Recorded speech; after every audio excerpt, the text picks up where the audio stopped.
Karen has 35 years of healthcare education and transportation experience working in areas that include HR management, recruitment, retention, benefit administration, compensation, leadership awareness, women's networking, and motivational speaking.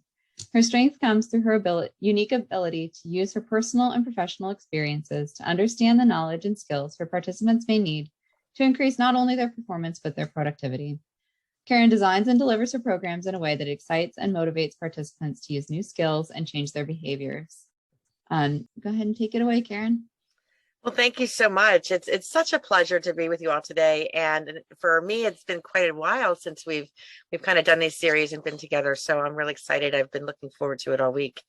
The session we're bringing to you today, though, is working with a diagnosis. And how have you been affected? You may be affected personally. You may have someone that you know, you may have a loved one that you know, or maybe it's yourself, but you also may be in a management role or a supervisory role. And when we talk about working with a diagnosis, what does that look like from both sides? You know, how do I manage my team? How do I work through a diagnosis?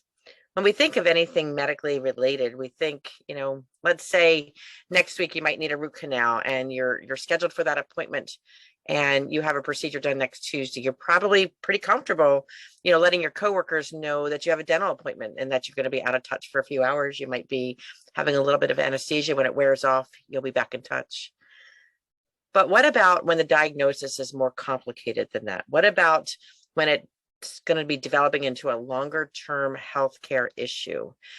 What about the thoughts of what do I do? Where do I go? Who do I talk to? That are a little bit more extreme than a root canal or a tooth being pulled. You know, in the next slide, it may be a huge eye opener to many of you when we think about all the possible diagnoses that might be made on a daily basis. And the sad part is this is just a sampling. So when we were looking at this and some of the research I was doing, this is just a sampling of daily diagnosis. Okay. So I know when the screen came out to me, it's very big and it's very bold. And we look through this and, you know, I don't know about you, but this is a little overwhelming. You know, even just creating it, I thought, wow, this is crazy. You know, there's so much stuff here. I know myself, as well as many family members that have been diagnosed with many of the items on this list. And I emphasize the word many. You know, when you think about that, when I was a child, I don't remember hearing much about many of these, but today, what's on this slide, these are the common diagnoses. Think about that statement, the common diagnoses. Okay, these are just the top of the surface here. You know, where does this leave us today? For many of us, we might be dealing with one of these, or maybe even several of these diagnoses at the moment. Either ourselves or maybe a loved one. Maybe just in the past week or two or three, someone we know and care about has maybe received one of these diagnoses. Maybe you're an employer and one of your employees has just come to you and said, hey, I need to talk to you. You know, what do I do? Where do I go? And, you know, we start to think so differently about each one of these areas. So as we go through this session today, we're going to be talking about, you know, what to do when a diagnosis is presented to you, both personally or professionally. Because whether it's a chronic illness, whether it's an illness like cancer or any other condition that will have you out of the office, possibly going to multiple doctor's appointments and potentially in need of a special accommodation, you know, many health issues that are raised, there's so many complications, far more difficult than trying to make sure you completed all of the items on your checklist. And while there's no script for how to handle your job when it's a health issue or the health of a loved one is compromised, what we're going to do is talk about some of the tips to navigate through some of those tough situations, including work. But what I want you to know is no matter what comes, additionally, no matter what situation it is, too often the first thing we might hear is, wow, what stage? How bad is it? Or how soon? Or I'm in shock. And when we hear those statements, what stage?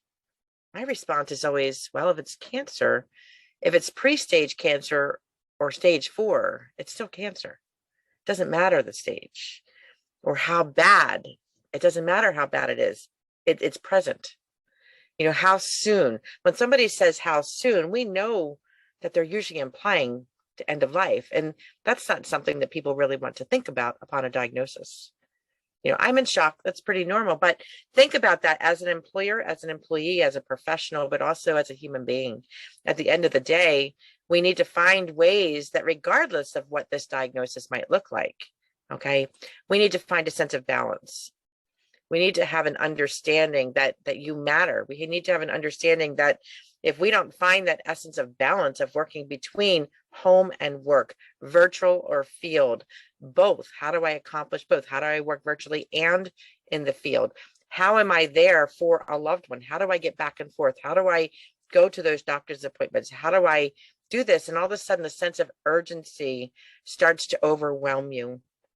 A sense of, I don't know who to call, where to go, what to do, where to get, what do I need, what do I buy? You start going on this roller coaster ride about understanding, what do I do? So while working with a diagnosis, you need to be sure to find that element of balance. Because if you don't have balance, it's going to be very different and difficult to understand what it is you need to understand. So as we talk about understanding your condition or understanding your rights as a human being and as an employee, first and foremost, I want you to try to put work aside and make sure that you have a doctor who you can trust, to advise you on how you're going to get through this health situation or how this is going to affect your life as we move forward. The first step in dealing with a new diagnosis is to become as informed as possible. Try to get realistic. Try to understand what your limitations will be. And of course, it's going to vary person by person. But more importantly, the more information you have right up front, the better equipped you're going to be to know if you're making the right choices. One of the things that I always share with people is if you're facing a lot of decisions, you can do your research, you can ask a lot of people, but at the end of the line, whatever choice you make, I want you to know it's the right choice. Because it's the choice that you're making, and everybody's going to have a different experience. And you might find droves of information about your illness online, but I encourage you to do your best to focus on what your specific needs are right now. Because remember, most of the things put online are usually things that didn't work out or that they didn't understand or negativity about what's going to happen. So be very careful when you go to those online sites because they are simply opinions of others or how their treatment or experience went. Remember to stick to where the actual facts can be found, and you can become so overwhelmed in a nanosecond with what is found online if you're not looking for the right places. There are times when people have spelled things incorrectly and have received a horrible response and have gone into absolute panic mode to find out that because they had a typo in the word, it gave them a totally different definition of a diagnosis that looked very similar. So what I want you to do is I want you to think about this, even as an employer, if you need to find out how to help one of your employees, begin to research things such as how often will you be out of the office? How often will you need to go to appointments? What special accommodations might you need, for you or your loved one? Once you have, clarified upcoming challenges, you're also going to be able to communicate with your boss and coworkers more clearly. If you're dealing with an illness and you will be out of the office long term, don't make the common mistake of using up your sick days or fearing that you could lose your job. Be mindful that in every organization, there are different programs that are available for you. There's the ADA, or the Americans with Disabilities Act. There's family medical leave. Be sure to reach out to your human resources team. Your human resources team are going to be the experts and professionals that will be able to guide you each step of the way as to what you need. The main property about knowing what these two provisions are is that family medical leave protects employees with a serious health condition. It could be pregnancy. It could be chronic conditions like epilepsy or cancer, and it provides up to 12 weeks of time. However, the ADA is much less detailed and yet very factually specific. It protects individuals with a disability, which defined as an impairment that substantially limits life activity or entitles them to a reasonable accommodation. The best thing to do when you become seriously ill is to check with your employee handbook, check with your human resources department, and know what your options are, both if it's for you or even if it's for a loved one. Reach out to their employer as well. Obviously, you need certain permissions to do so. But when you're doing that, I highly encourage you to just remain calm. And I love this image because remaining calm is so important for you and your loved one to stay healthy and in control. It helps you when you deliver information about what's going on. It allows you to remain focused and have a sense of understanding. There's going to be many emotional moments during this journey that you're now embracing, and they can become very overwhelming. You're going to go through a range of emotions similar to the stages of grief, believe it or not. A little bit of denial, anger, bargaining, depression, fear, and ultimately acceptance. Very similar to those of the grief process. These are just a few of your feelings. So imagine what your loved ones might be feeling during this time as well. It's so important for at least one person to be calm in order to make a plan, coordinate healthcare issues, and watch for your mental health concerns as cancer patients develop depression and often brain fog. So I want to kind of stop here for a moment and to think about some of the areas that we talk about remaining calm. Whatever you're feeling, it's okay. If you're dealing maybe with a parent or a sibling or a child, and nobody wants to deal with anybody being ill, but when it comes to being a child being ill, it doesn't matter if it's cold or the flu or if it's something more serious. It's time consuming, and there's a range of emotions. You might have relationships that are going to tell you what you should and shouldn't do, encourage you how you should and shouldn't handle it. And what I want to remind you is during that time, remain calm. If you are a supervisor, remain calm. As a supervisor, we aren't able to reach out and ask all of the details because of HIPAA, because of regulations, and allow the employee to remain calm in how they work. Because after you're getting through the initial aspect of this diagnosis, you need to remember that your conversation means so much. After that conversation happens and after that new diagnosis, your gut instinct might fall into one of two extremes, depending upon your work position and your work experiences. Do I tell everyone at work what I'm dealing with, or do I hide it completely? How do we work through this? But there's another option, and it's all about communication. So when we look at this image and we think about communication as a whole and managing that conversation, for those of you that are facing this challenge of disclosure, you need to ask yourself a very, very important question. What do I want and need from this conversation? How do I get to the next step? For example, you may need more flexibility in your schedule. You may need to start at a different time or maybe end at a different time. You may need to have the ability to work from home more often than not. Remember, the disease itself creates a distraction in the workplace. You want to make sure that your communication is focused on what you want it to be and that you want to take charge of what it is that you can take charge of. This may mean that instead of telling coworkers you were recently diagnosed with something, say fibromyalgia, you could say to them that you have a disease that means you will be periodically having a debilitating moment or fatigue that might last up to approximately 48 hours, and that you'll need to figure out a new way to accommodate your schedule. You'll be working with your management team on that. In no way are you letting the employees know exactly what is going on, because that is your personal situation.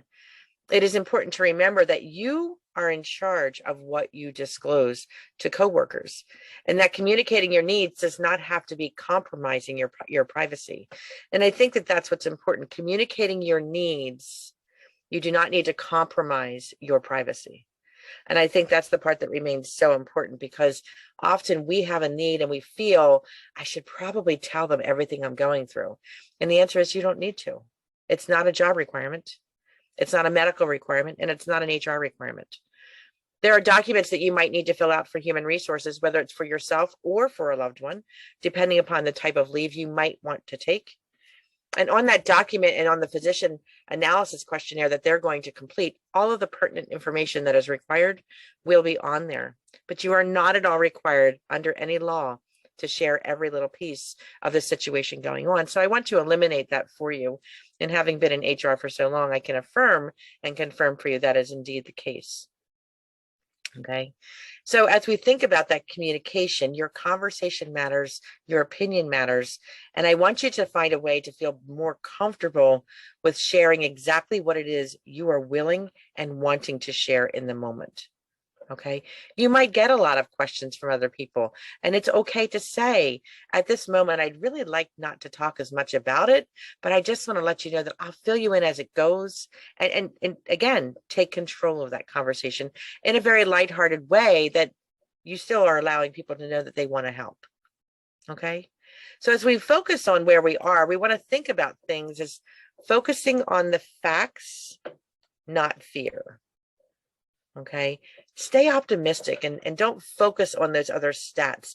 Don't focus on what the internet said. Don't focus on what Jane or John Doe has experienced and what their results were. Or like I said, what the internet says, because your experience, it's yours, and it's beautiful in any way that you can make it.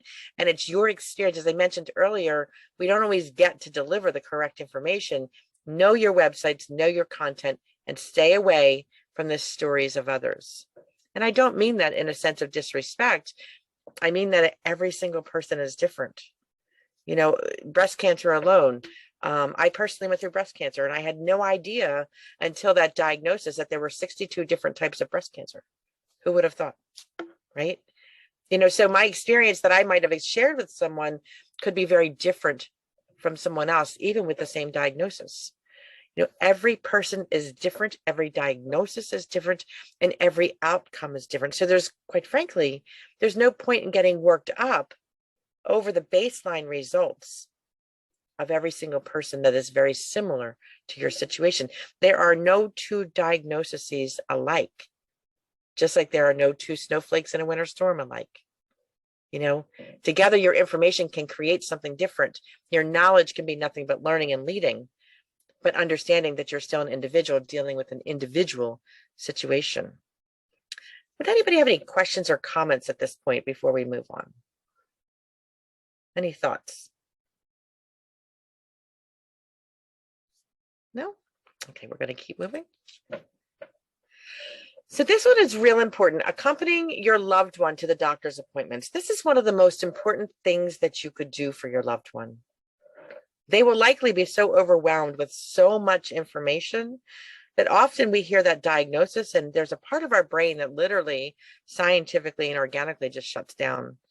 You know, you hear the diagnosis and you don't really hear much more after that. When you're talking about procedures or surgeries or follow-ups or treatments or, you know, medications or anything that goes along with it, you know, whether it's a week or 2 weeks or 3 weeks, there's likely going to be a lot of overwhelmed mindset with a lot of overwhelming information, follow-up, and things that will need to be done within the first 10 to 20 days of any diagnosis. Having someone by your side and comforting you will give you both a better understanding of what you're both going to be facing together in terms of tests and treatments, because let's face it, patients are bombarded with information, often speak quickly, and only have about 7 to 12 minutes maximum to spend with your medical team. Think about that. You have a diagnosis of a lifetime and often only have 7 to 10 minutes with your physician. Those numbers don't seem to compare, do they? You have the right to ask your doctor every question, and you have the right to expect the time to be spent accordingly.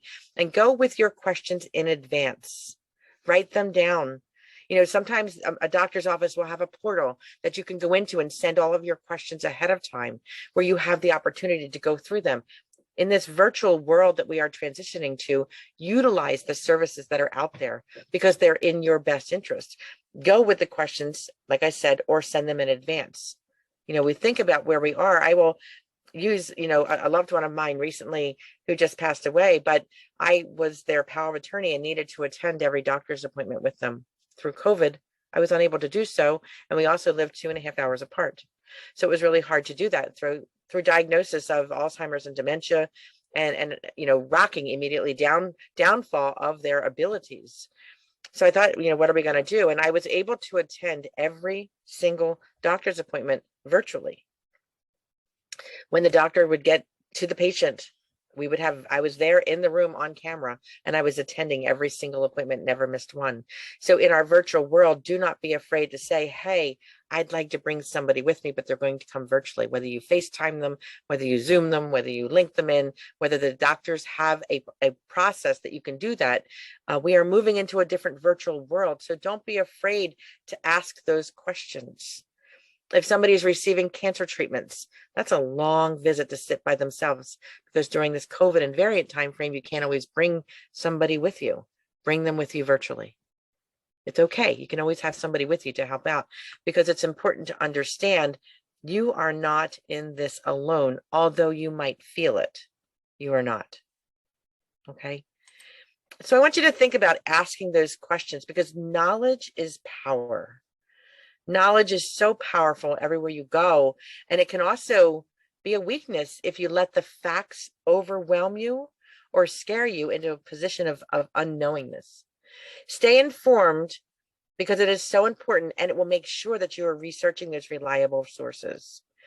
Stick to relying on your healthcare professionals for answers to your questions.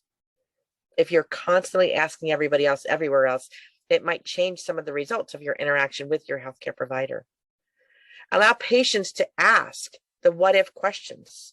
Allow friends to ask, but allow yourself to ask your doctor those what if moments. It's truly best not to jump to any conclusions, no matter what your situation is. And just remember, you're on the transportation industry, and we know how we get from point A to point B, but sometimes it might be just 1 mile at a time, a half mile at a time, one step at a time, one bridge at a time, one piece of construction at a time. Okay, you are reconstructing, you're in that moment. And what I want you to do is just to remember, remain grounded in the present and don't jump to that futuristic thought of what could be there.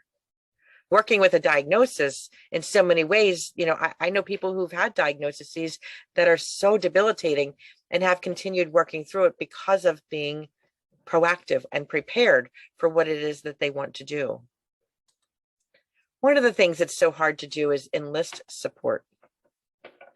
So many times you feel as if, you know what, I'm good. I can handle this all on my own. I don't really need all of those people around to assist, but it's a good thought, but potentially might not be the best answer. I mentioned that I was diagnosed with cancer, and in one of my first meetings, my doctor wanted me to go to a support group. And in my time, I was very busy. I was, working full time, coaching 3 different teams, working in the community, coaching, in the high school as well, and working in the local community programs.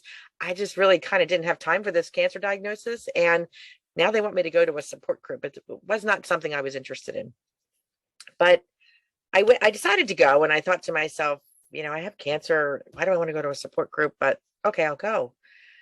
And I walked in, and when I walked in, I have to be honest with you, I was a little taken back, because there was probably about 50 to 60 people at the support group meeting, and they were laughing and they were joking and they were talking about this, that, and the other. And some had hair, some didn't, some were, had little ports in them that they were talking about. And I stood there and thought to myself, how could these people be so laughing and so happy and so full of joy and all this? And I thought, this just wasn't making sense to me. And so we understand. And what I realized is that I needed to start to enlist support, because these people that were in very similar situations as mine, they were finding a sense of happiness. They were finding a sense of continuity. They were sharing stories, and they were happy, and they were getting through this, and they were doing it together. And I realized that I was the one that needed to make that change.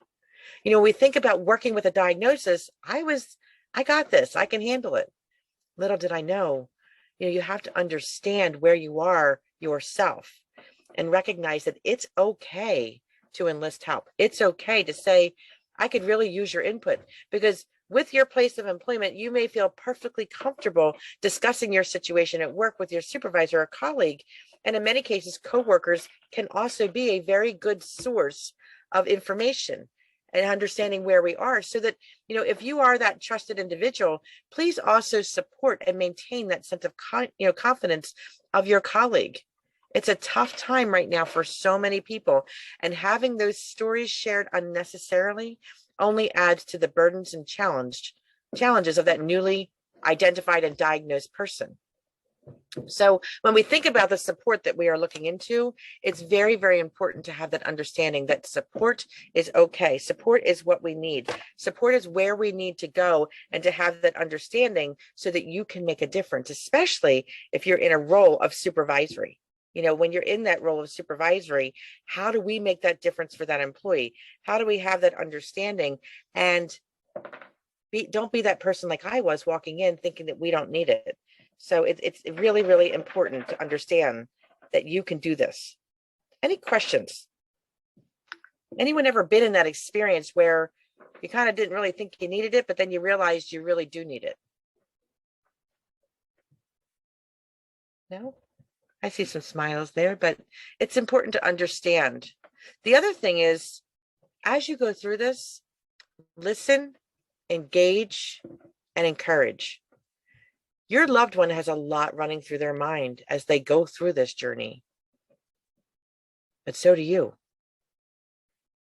Talking to each other about your concerns and fears is so difficult, but it's very, very important. As with any relationship, listening to your concerns, validating them, and then offering support is the best way to exhibit love, support, and concern for you, because most patients, they just want to be asked how they're doing, even though they know that they're struggling. And for those of you that are caretakers, what I want to share with you is being a caretaker of anyone with a diagnosis is probably just as hard, if not harder, than being the patient alone. Because you see, the patient knows exactly what they're going through. They know exactly what they feel. They know exactly where they're coming from. If their head hurts or their stomach hurts or they're nauseous, they know that, but you don't. And mind reading isn't always a talent that we were born with, so having that support and that better understanding, I could look at my husband like, no, I'm good, knowing full well that I felt terrible, but I didn't want to worry him or scare him. So it's very simple for the patient to be like, nah, we're good. It's very difficult on the caretaker. So I want you to understand, for those of you that might be in a caretaker's role or have been, to be patient with yourself, to have that understanding, and have that good talk, because some people find it hard to reach out. Don't be afraid to do any of that, because you are the one that's going to be able to make that difference, to have that understanding and to know that I need you to be really good to yourself. Prioritize your health needs, prioritize where you are, because it's so hard to remember that you have tons of emails to work through. You have phone calls to respond to. You have deadlines to meet. You might still be working intermittently. You might have children to take care of, groceries to be purchased, others in your family that need your assistance. And forgetting that your priority at this moment, it's to take care of yourself. If you're the caretaker, your priority is also to take care of yourself. You and the person diagnosed are in this same boat together. And this could mean anything from getting a different chair to sit in or figuring out more flexible hours, like I mentioned earlier. In some cases, it might mean finding a new job completely. I'm going to be honest, through cancer, that's what I did. I was in a job that I loved, and to this day, I still loved, but my diagnosis was a huge undertaking and a huge realization that I needed to make changes and have that understanding that it's good. It's okay to be that way. It's okay to make change. I met somebody through the journey that was a senior pharmacist and had one of the most prestigious jobs in their area. And through the diagnosis, decided to leave all of that and start their own business, delivering, things to patients. And her business is booming. And sometimes a diagnosis is what we really needed to give us the opportunity to be better at what we do for ourselves. And as hard as this sounds, facing illness individually or as a caretaker, try not to let that work overshadow your health needs. Because if you're not whole, you can't be whole for those around you, as the patient or as the caretaker. You have to give yourself the opportunity to be one of both. You cannot be 100% caretaker, 100% parent, 100% significant other with your partner, your spouse, a significant, portion in your job full-time, and then your community involvement. You really weren't meant to be 500% of everything. You're meant to be 100% and be good to yourself. And that's our role. How do we find that? How do we look for that? And as hard as that sounds, anyone facing this avenue as an employer. So I'm going to transition. If you are a supervisor or a colleague of someone is dealing with some of this, what can you do to also be good to yourself, to recognize that maybe the person who has the diagnosis is a huge role in your department? What can you do to help them out? What can you do to learn some of their role? What can you do to help ease a little bit of that burden? Because the sooner they heal and feel good, the sooner they can return to work. How do we have that understanding? I actually had a director, which really helped me make my decision to move on in a job I loved, informing me that they really wished that I could work through treatment because my diagnosis was an inconvenience to the department. I don't know if that was a good thing or a bad thing. I don't know if that was a compliment or not, but either way, it was the momentum that I needed to recognize that although I love this job of 12 to 13, 14 hours a day is not good for my health.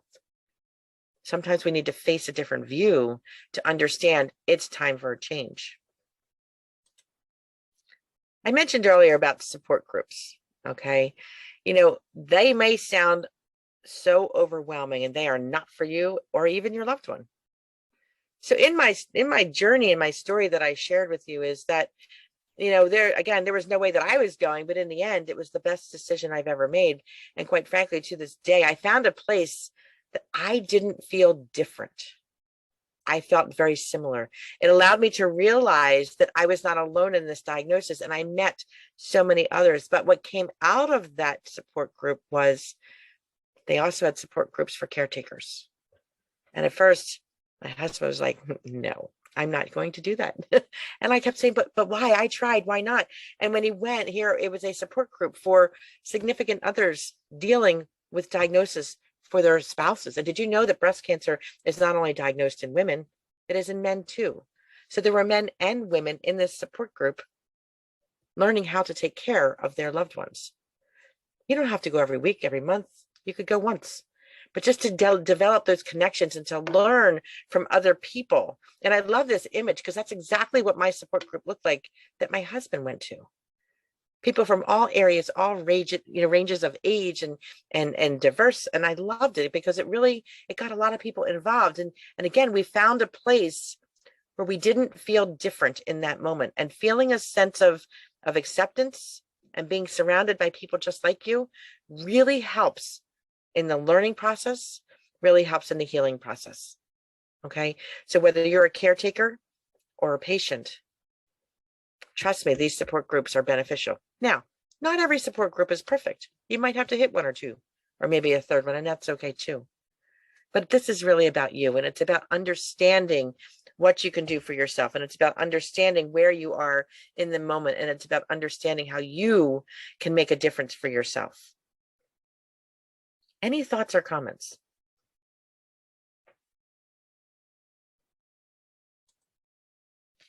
I come back to really just be yourself. Family members can tend to treat those diagnosed, with kid gloves and become very, protective at times, overprotective, and it can actually be very frustrating for patients. Most patients want to just kind of live their lives the same as they did before they were diagnosed. That's really hard to do.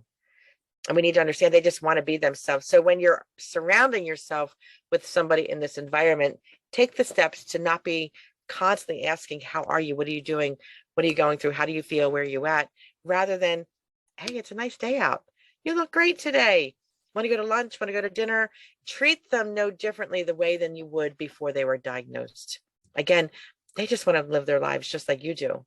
It's good to allow the patient to remain in control and to make their own decisions and remain independent. When we take a sense of that control away from the patient, when we take a sense of that independence away from the patient, okay, when we do that, they get upset, they get angry, they feel that they're being a burden to you. They feel that they're taking over you. They feel that they're a nuisance to you. And we don't want people to do that, because remember, what is right for you isn't always right or necessary for your loved one, both patient and caretaker side. I have been the patient, I have been the caretaker, and I will tell you, they are both two totally different environments. I have been the manager of many employees who have been the patient or the caretaker. And when we think about that role and we think about where we go, it can be a huge challenge. It's a mindset shift. It's a paradigm shift. When we think about where we need to go and what we need to do, when we think about this, if we're out on the roadway doing our job, okay, and we're an engineer and we're looking, at a bridge, if our minds are so overwhelmed with what's happening, we might overlook something. We might undersee something. So we have to find out ways to just be yourself and allow yourself to be in the moment of this uncertain time. We are in a tough time of the year as a whole. You know, it's supposed to be the best time of the year, the merriest time of the year. And sometimes when we're dealing with loss, when we're dealing with diagnosis that could lead to loss, when we're dealing with diagnosis that will be recoverable, it's really hard on a normal day. It's really hard during the holidays. Allow yourself to be yourself. Because most importantly, as we work through this, I want you to find ways to just find yourself. I love this image. So as the individual, if you are the individual as a caretaker, the individual who is a patient, the individual who's the supervisor, the individual who's the neighbor, the best friend, the sibling, what I want you to do is I want you to have an understanding for yourself that during this time of extreme unsettlement, I want you to find ways to just be in the moment. I want you to ask questions to your physician, to your caretakers.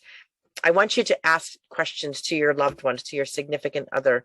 I want you to ask questions to your children if you have children.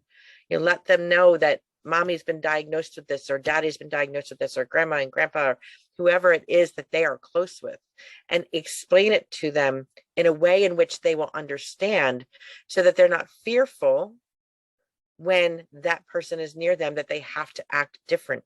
It's okay for them to be whole and in the moment. Be honest with how you feel. Okay, find ways to have those conversations. Listen to music, watch uplifting shows, stay off the internet as best you can. In this tech world, we are so quick to, you know, you mention a surgery name and someone's going to Google that surgery, and then you're going to see images and you're going to see, you know, completions that weren't really good. And you run into that fear. You know, we talk about that all the time. Reach out to your organization and know your rights. Know how to use sick days and vacation days. Know how to use unpaid time and personal time. Know how to use family medical leave. Know how the ADA can support you. There's so many things out there. Know if you're in a union, what your union requirements are and what the unions will offer to you. So important to understand that, because if you can't be whole, you can't be whole for anything else. Most importantly, I want you to find a sense to be looking at ways to understand balance for the caretaker. If you are the caretaker, and sometimes as a supervisor, you are a caretaker, you're taking care of the things at work so that the patient's mindset can be set aside. I want you to, as a caretaker, I know it's going to be really hard for you, but I want you to understand, find ways to know what's best. What is best for your loved one? What is best for you? What is best for those around you? Am I doing things right? Ask yourself that question several times a day. If you're trying to do something, you're probably doing it right. Because if you're not doing it right, you're going to learn and then you'll adjust. Am I doing enough? You'll know that answer. And the answer most of the time is yes. As a caretaker, you are doing enough. Pat yourself in the back and know that there's only so much you can do. And the one thing you cannot do is erase the diagnosis. You can't take it for that person. You can't remove it, and you can't erase it. So accept and take that ownership that you're okay, that you are doing enough. Are you overdoing? Possibly. Don't be that helicopter caretaker where, are you okay? Do you need this? Can I get you this? No, I'm good. Are you sure you're good? No, I'm good. Because the patient's trying to heal too and not lose their patience. Just make sure that you're giving everything that you can. It's kind of like I tell people when there's a newborn baby born, as long as you are hugging them, loving them, feeding them, changing them, and allowing them to sleep, you're doing a fantastic job. Okay? So understanding, are you and the patient, are they eating enough? Are they drinking enough? Are they sleeping enough? Are they getting enough protein? Protein is so important for healing. Okay. Is the patient really telling you everything? Remember, you're not a mind reader. You are not made to know exactly what they're thinking. Are they really telling you everything? It's okay. If you're the caretaker, get those HIPAA documents signed so that you too can talk to the doctors and let them know what you're seeing. Work together. You now need to form a partnership. You need to work together with that caretaker and recognize that we as caretakers, we need support too. I mentioned to you, I finally got my husband to go to that caretaker's meeting for the caretaker, and he was so not going, but he really enjoyed it because it's really hard to work full time and take care of it. He had sleepless nights. He many days he went without sleep. I didn't know that due to not knowing what to do, or am I doing enough? What is happening? So we have that understanding. And also as a caretaker, know your rights from your employer. Know what you can do in family medical leave because you're entitled to the same thing as a caretaker. Know what your ADA requirements are if you need special needs and accommodations. Okay. Know what your union allows you to do. Also, if you are the child or the parent, I'll get opportunities to talk to the employer of those you're taking care of, so that if they don't understand, you can understand their policies better too. If there's a disability policy going on, understand the claims. If you have AFLAC, understand what you can do to help them. The more you can do in those areas to help them with their disability or even insurance processing is what you need to do in order to find an essence of wellness. Wellness is what's going to get you through, because the difference, if we take the we out of wellness, replace it with an I, it becomes nothing but illness. So let's move that I from the illness to the wellness so that we can find ways to find wellness and have a better understanding.